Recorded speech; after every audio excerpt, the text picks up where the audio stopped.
Hey, we hadn't done an update on the S10 since we had it all completely apart.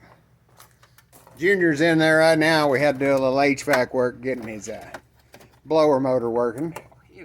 We're going to put some new lights in his stereo.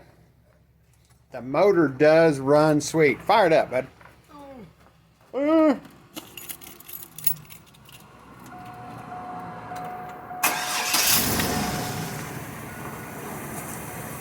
Had a little trouble with the distributor and a couple other problems getting it started back up originally.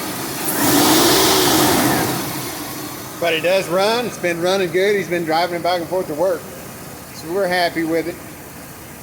Got the suspension all lined out where we had the control arms off.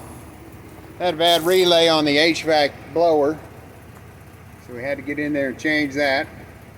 Like I said, he likes the factory stereo, which is the exact stereo that's in my C5 Corvette. Exact stereo. So I'm going to take it apart. We'll solder some new lights in it and get him some new knobs. Still got trouble with the HVAC as far as it won't go into defrost. We've tried a different head unit there, so probably got a vacuum line off or something wrong with the pot inside. So we'll take apart the lower unit, part of the dash, and find it. Another thing we found when we were digging around is they had an XM satellite radio set up in it. So we pulled all that crap out. It was kind of a cobbled up mess, but it's gone. So we are making progress on the truck and he loves it, so it's all good.